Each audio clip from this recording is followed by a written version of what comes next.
आप सभी भाइयों और बहनों को जय मसीह की। परमेश्वर के नाम की स्तुति और महिमा हो। प्रियों, फिर से मैं आप सभी का स्वागत करती हूँ हमारे एक और नए वीडियो के माध्यम से, और विश्वास करती हूँ कि परमेश्वर ने आपको और आपके परिवार को सुरक्षित रखा है और संभाला है। प्रियों, आज के बाइबल कहानियों का टॉपिक है पहला, खाने की एक नई चीज। दूसरा, लाल सागर के पार। इससे पहले प्रियों कि हम इस वीडियो को शुरू करें, आइए प्रार्थना करते हैं। प्रेमी पिता परमेश्वर, हम धन्यवाद के साथ आपके पास आते हैं और आपसे विनती करते हैं कि इस वचन से हम सबको आशीष प्रदान करें, ताकि हम दिन प्रतिदिन आपके वचनों में बढ़ते जाएं और अपने आप को आपके राज्य के लिए तैयार कर सकें। धन्यवाद करती हूँ कि आपने हमारी प्रार्थना को सुना और स्वर्ग के राज्य में ग्रहण किया। सारा आदर महिमा आपको देते हुए इस प्रार्थना को प्रभु यीशु मसीह के नाम से मांगती हूँ, आमीन। भाग 11, लाल सागर के पार। देखिए तो यहाँ क्या हो रहा है। मूसा लाल सागर पर अपनी लाठी बढ़ाए खड़ा है। जो उसके साथ खड़े हैं वे इजरायली हैं। मगर यह क्या, फिरौन और उसकी सेना समुंदर में डूब रही है। यह सब कैसे हुआ? जैसा कि हमने पिछली कहानी में पढ़ा था, जब परमेश्वर मिस्रियों पर 10वीं विपत्ति लाया, तब फिरौन ने तुरंत इजरायलियों को मिस्र से चले जाने को कहा। सारे के सारे इजरायली उसी वक्त वहाँ से चल दिए। जानते हैं वे कितने लोग थे? लगभग 6 लाख आदमी और बहुत सी औरतें और बच्चे थे। इनके अलावा दूसरे कई लोग भी थे जो यहोवा को मानने लगे थे।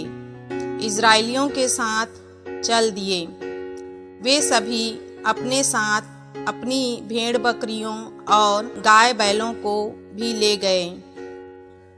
निकलने से पहले इजरायलियों ने मिस्री लोगों से कपड़े और सोने चांदी की चीजें मांगी। मिस्री आखिरी विपत्ति की वजह से इतने डरे हुए थे कि इजरायलियों ने उनसे जो कुछ मांगा उन्होंने चुपचाप दे दिया। मिस्र छोड़ने के कुछ दिनों बाद इजरायली लाल सागर के किनारे पहुँचे। वहाँ उन्होंने थोड़ा आराम किया, मगर इस बीच फिरौन और उसके आदमियों को पछतावा होने लगा कि उन्होंने बेकार में इजरायलियों को जाने दिया। वे कहने लगे, अरे, हमने क्यों अपने गुलामों को जाने दिया? इसलिए फिरौन ने एक बार फिर अपना इरादा बदला और फिरौन अपना रथ और अपनी सेना तैयार की। फिर वह अपने 600 अच्छे से अच्छे रथ और बाकी सभी रथों को लेकर इजरायलियों का पीछा करने निकल पड़ा। जब इजरायलियों ने फिरौन और उसकी सेना को अपने पीछे आते देखा तो उनके हाथ पैर कांपने लगे। वहां से भागने का उनके पास कोई रास्ता नहीं था। आगे लाल सागर था तो पीछे फिरौन की सेना। लेकिन तभी यहोवा ने एक चमत्कार किया। उसने अपने लोगों और मिस्रियों के बीच एक बादल खड़ा कर दिया। अब मिस्री इजरायलियों को देख नहीं पा रहे थे, इसलिए वे उन पर हमला नहीं कर सके। फिर यहोवा ने मूसा को लाल सागर पर अपनी लाठी बढ़ाने को कहा। जब उसने लाठी बढ़ाई तो यहोवा ने पूरब से बहुत तेज हवा चलाई। इससे समुंदर का पानी 2 हिस्सों में बट गया और पानी दोनों तरफ दीवार की तरह खड़ा हो गया। तब इजरायली इन दीवारों के बीच सूखी जमीन पर आगे बढ़ने लगे। इन लाखों लोगों को अपने जानवरों के साथ साथ समुंदर की दूसरी तरफ सही सलामत पहुंचने में कई घंटे लग गए। अब मिस्रियों को इजरायली फिर से दिखाई देने लगे। उन्होंने सोचा होगा, अरे यह क्या, हमारे गुलाम हमारे हाथ से निकले जा रहे हैं। इसलिए वे फौरन उनके पीछे पीछे समुंदर में चले गए। जब फिरौन और उसकी सेना समुंदर के बीच बने रास्ते पर आगे बढ़ने लगी, तब परमेश्वर ने उनके रथों के पहिए निकाल दिए। इससे मिस्री डर के मारे कांपने लगे और कहने लगे, यहोवा इजरायलियों की तरफ से हमारे खिलाफ लड़ रहा है, आओ हम लौट चलें। लेकिन तब तक बहुत देर हो चुकी थी। उसी समय यहोवा ने मूसा से कहा कि वह फिर से लाल सागर पर अपनी लाठी बढ़ाए, जैसा कि आपने तस्वीर में देखा। जब मूसा ने अपनी लाठी बढ़ाई तो पानी की दीवारें गिर गई और समुंदर फिर से एक हो गया। मिस्री अपने रथों के साथ समुंदर में डूब गए।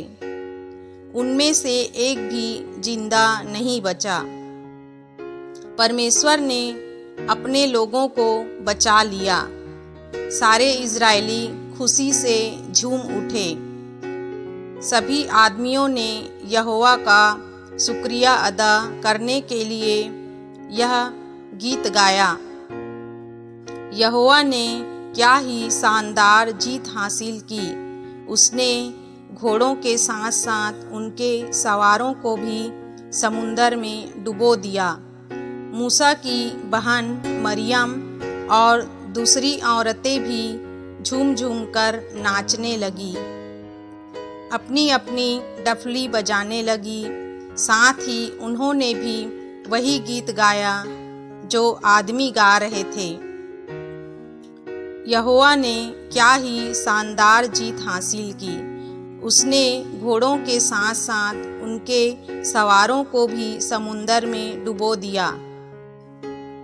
निर्गमन के अध्याय 12 से 15 वचन। खाने की एक नई चीज। क्या आप बता सकते हैं कि लोग जमीन से क्या उठा रहे हैं? यह खाने की चीज है जो बर्फ की तरह सफेद और चुरा चुरा है। इजरायलियों को मिस्र छोड़े 1 ही महीना हुआ था। इस समय वे जंगल में थे। वहाँ खाने की बहुत कमी थी, इसलिए लोग शिकायत करने लगे, यहोवा हमें मिस्र में ही मार डालता तो अच्छा होता।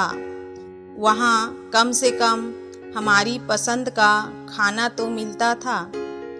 तब यहोवा ने कहा, मैं आसमान से खाना बरसाऊंगा, और उसने ऐसा ही किया। अगले दिन सुबह इजरायलियों ने जमीन पर चारों तरफ सफेद रंग की कोई चीज पड़ी देखी। इस पर वे एक दूसरे से पूछने लगे, यह क्या है? मूसा ने कहा, यह खाने की चीज है जो यहोवा ने तुम्हें दी है। लोग उस चीज को मन्ना कहने लगे। उसका स्वाद शहद से बनी रोटियों जैसा था। मूसा ने लोगों से कहा, तुम उतना ही मन्ना उठाना जितना खा सको। इसलिए वे हर सुबह उसे बटोरते थे। बाद में जैसे जैसे धूप तेज होती, जमीन पर पड़ा बचा खुचा मन्ना पिघल जाता। मूसा ने यह भी कहा, किसी को भी मन्ना दूसरे दिन तक बचाकर नहीं रखना है। मगर कुछ लोगों ने उसकी बात नहीं मानी।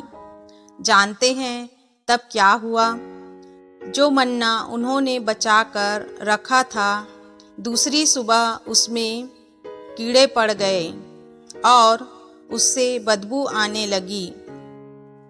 मगर हफ्ते में एक दिन यहोवा ने लोगों को दुगुना मन्ना इकट्ठा करने के लिए कहा। वह कौन सा दिन था? वह था छठा दिन। यहोवा ने लोगों से कहा कि छठे दिन वे 2 दिन के लिए मन्ना जमा करें, क्योंकि 7वें दिन वह मन्ना नहीं बरसाएगा। इस तरह जब वे 7वें दिन के लिए मन्ना बचाते तो उसमें ना तो कीड़े पड़ते, न ही बदबू आती। यह एक और चमत्कार था। इज़राइलियों जितने सालों तक जंगल में रहे, यहोवा उन्हें मन्ना खिलाता रहा। प्रियो, इस कहानी का निष्कर्ष है कि चाहे हमारी जिंदगी में जो भी मुसीबत हो या कितनी भी बड़ी दिक्कतें हों, हमें उससे छुटकारा परमेश्वर देता ही है। प्रियो, क्या आपको पता है, एक पहाड़ की चोटी से धुआं निकलने लगा और जोर जोर से बादल गरजने लगे। वहाँ क्या हुआ? जानने के लिए प्रियो, आपको अगले भाग को जरूर देखना चाहिए। इस वचन से परमेश्वर आप सभी को आशीषित करें।